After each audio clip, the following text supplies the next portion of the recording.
Servus, Glück auf und herzlich willkommen zu einer weiteren Ausgabe des FC Bayern Taktikfuchs. Leute, diesmal vor dem Champions League Playoff-Rückspiel zu Hause gegen Celtic Glasgow. Ja, ich werde euch meinen Tipp hier verraten und natürlich euch zeigen, wie ich den Bums aufstellen würde. Und bevor wir da reingehen, wie immer der Hinweis, wenn euch gefällt, was ihr seht, lasst sehr gerne ein Abo da, damit unterstützt ihr einfach das, was ich hier so tue und verpasst natürlich auch kein Video. Ja? Kopfhörer kann ich abnehmen, habe ich ja gerade noch aufgehabt von der Reaction, können wir uns schenken. Und ja, damit gehen wir mal rein. Auf dem Papier, wie schon im Hinspiel, ja, es sollte kein Zweifel daran bestehen, wer weiterkommt. Die Mannschaft kann zeigen, dass die Leistung gegen Celtic irgendwie wirklich nur ein kleiner Ausrutscher, gegen Celtic, gegen Leverkusen, einfach nur ein kleiner Ausrutscher war, dass sie einen schlechten Tag hatte und Leverkusen einfach, ja, zu stark für uns war. Das muss man dann einfach mal hinnehmen und akzeptieren. Das werden wir morgen sehen oder ob sich der Trend fortsetzt. Ja, dann wird es natürlich schwierig und dann könnte der ganze Bums natürlich auch ein bisschen spannender werden, wie wir alle uns das wünschen. Ich weiß es nicht. Bisher haben wir erstmal spielen wir zu Hause, ja, aber wir haben auch zu Hause schon schwächere Spiele gehabt, aber in der Regel Europapokal, alles gut. Ich weiß nicht, ob Celtic jetzt die Qualität hat, das dann auch wirklich ausnutzen zu können, wenn wir vielleicht nicht so die Überform haben. Wir werden sehen. Also ich kann es mir beim besten Willen nicht vorstellen. Von daher ist mein Tipp 3-1. Und ich erwarte ein Spiel, wo wir von der ersten Minute an da sind. Und ich würde mir wünschen, dass man das Spiel so angeht, dass man relativ schnell den Deckel drauf hat. Ich denke, wenn es irgendwie 2-0 steht oder allerspätestens 3-0 steht, dann ist der Drops gelutscht. Ja, und das sollte das Ziel sein. Umso eher kann man ein bisschen Körner sparen für Frankfurt. Ja, ob es so kommen wird, I don't know. Wir werden es sehen morgen. Ja. Ich bin halt auch kein Wahrsager, wa? Wie wäre meine Aufstellung dazu? Ja, um Manuel Neuer kommen wir leider nicht rum, auch wenn ich ihn nicht aufstellen würde aufgrund seiner Leistung aktuell. Aber du kannst natürlich nicht einen Ulreich da jetzt reinwerfen. Peretz ist verletzt, ein Ulreich nicht mal auf der Bank. Also kommen wir um Neuer nicht drum herum. Wir kommen natürlich auch nicht um Harry Kane drum herum, sofern er spielen kann. Ja, das steht ja aktuell in den Sterne ein bisschen. Hat jetzt nicht mittrainiert. Vielleicht ist es auch gar nicht so unsinnig zu sagen, man schont einen Harry Kane mal. Oder wenn er nicht richtig fit ist, aber auf der anderen Seite, es geht ums Weiterkommen in der Champions League, Alter. Da können wir halt auch schlecht anfangen zu sagen, wir schonen jetzt einen Harry Kane. Wir haben es mal unter Tuchel im DFB-Pokal gesehen, was dann passieren kann. Von daher würde ich schon mit Harry Kane anfangen und dann kannst du immer noch sagen, nach 45 Minuten, alles klar, komm, Harry, mach mal Päuschen. Ja. Aber natürlich auch nur unter der Prämisse, dass ein Harry Kane wirklich fit ist. Ja, sonst macht es natürlich keinen Sinn, ihn aufzustellen. Da ich das nicht weiß, da man das selber noch nicht weiß, dass sich erst morgen entscheidet, stelle ich ihn mal auf. Als Alternative haben wir natürlich Serge Gnabry oder Thomas Müller. Das war es. Oder irgendjemand von den Amateuren. Schwierig. Ich würde einen Thomas Müller wahrscheinlich bringen, Alter. Mit dem Serge kann ich gerade irgendwie gar nichts anfangen. Gut, rechte Seite bleibe ich bei Michael. Der konstanteste Spieler gehört dahin. Auf der linken Seite, keine Ahnung, Alter. Könnt ihr euch die Köpfe einschlagen, ob ihr da Coman sehen wollt oder lieber Sané? Das ist irgendwie, ja, gerade so eine Masse. Ja, kannst auch noch einen Gnabry mit reinnehmen. Ich mache den mal hier hin. Das ist gerade so eine Masse. Da müsste man halt echt so das Training sehen und gucken, wer ist am besten drauf. Und den würde ich dann aufstellen. Na?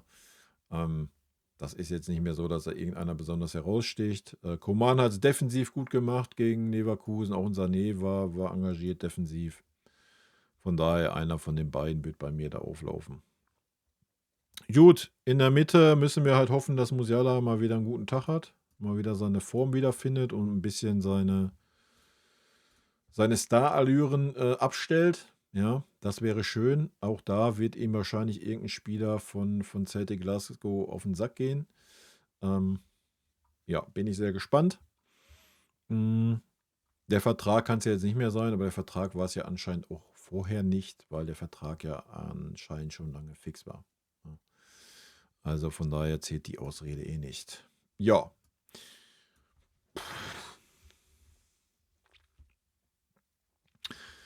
ja, das Thema ist, dass Kimmich bisher jedes Spiel gespielt hat und da kannst du natürlich jetzt schlecht anfangen, Kimmich rauszunehmen. Von daher stelle ich einen Kimmich auf.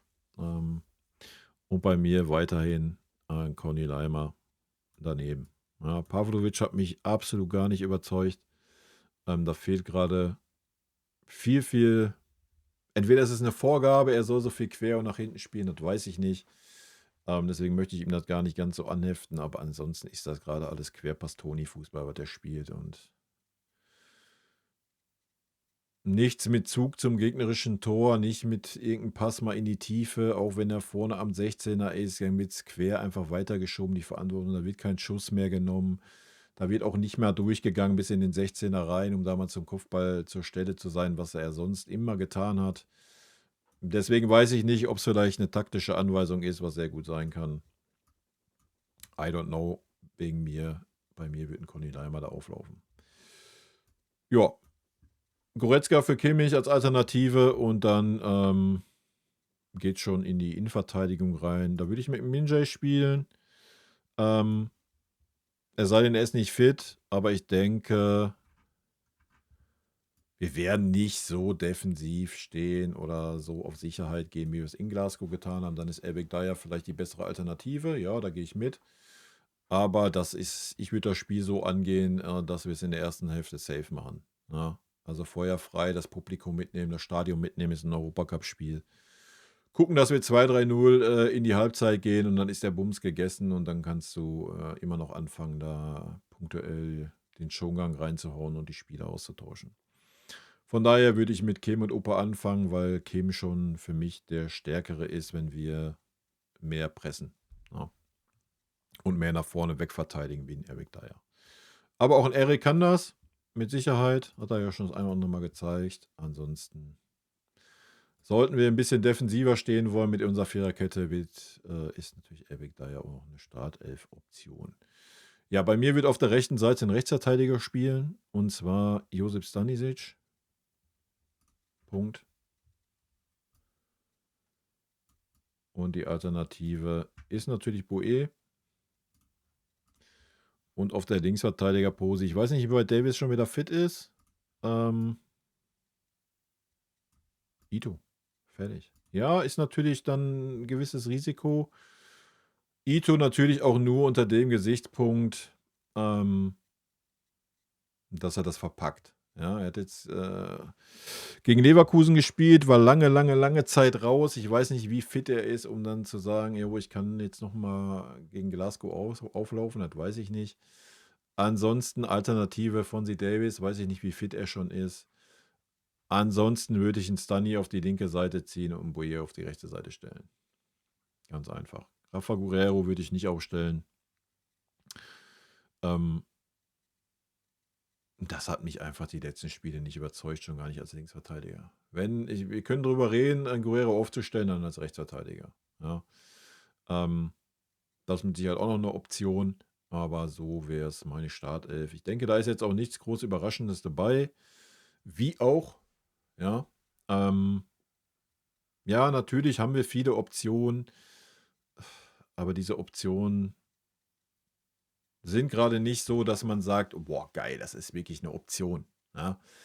Also ein Thomas Müller ist jetzt gerade nicht wirklich eine Option, einen Musiala zu ersetzen. Oder ein Gnabry ist gerade keine Option, um ernsthaft oder ein Sané, ein Olisse zu ersetzen. Und ein Harry Kane zu ersetzen geht eh nicht. Ein Kimmich zu ersetzen, der sportlich gute Leistung gebracht hat, auch wenn es gegen Leverkusen führungstechnisch mal wieder eine absolute Vollkatastrophe war, hast du auch nicht wirklich da. Ja, wir können noch über ein Palinja reden, aber der ist jetzt gerade erstmal wieder im Training dabei. Es wird auch noch keine wirkliche Option sein. Für Opa hast du gar keine Option. Ja, du hast Eric Dyer, habe ich schon gesagt, für Kim als Option, wenn wir ein bisschen defensiver agieren wollen. Und auf der rechten Seite, Alter, da muss einfach ein Stunny spielen. Ja, oder ein Boe, da gehört ein Rechtsverteidiger hin. Punkt. So, ja, und dann hört es auf mit unseren Optionen.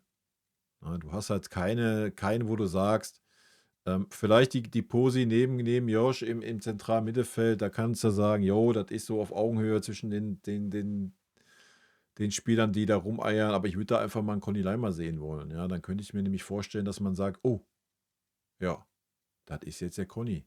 Ja, und Feierabend. Weil Conny Leimer ist in guter Form, gerade was so die Offensive anbelangt, sein Zug zum gegnerischen Tor und so. Defensiv war er noch nie die Maschine, schon mal nicht als Rechtsverteidiger. Ja. Im zentralen Mittelfeld sieht das ein bisschen anders aus. Und ich könnte mir vorstellen, dass er da maßlos überzeugen würde auf einer 8er Position. Ja, weil er eigentlich prädestiniert für dieses Pressing-System ist. Ja, aber ansonsten hast du keinen, wo man sagt, jo, der ist jetzt direkte Konkurrenzkampf und das ist Augenhöhe und vielleicht noch Stani und Boe, ja, mag sein. Ja, das ist halt so ein bisschen das Problem, was wir vielleicht haben. Obwohl wir so einen großen Kader haben, ist ernsthafte Konkurrenz da aufgrund von Form vielleicht auch nicht wirklich gegeben, meiner Meinung nach. Gut, Leute, das wäre meine Aufstellung. In diesem Sinne, rot-weiße Grüße gehen raus. Vielen lieben Dank für euren Support hier. Ich wünsche euch ein super, duper Spiel morgen. Hoffentlich mit einem guten Ende für uns. Und in diesem Sinne, tschüssi. Vielen lieben Dank für euren Support hier auf dem Kanal. Und in diesem Sinne, gute Freunde kann niemand trennen.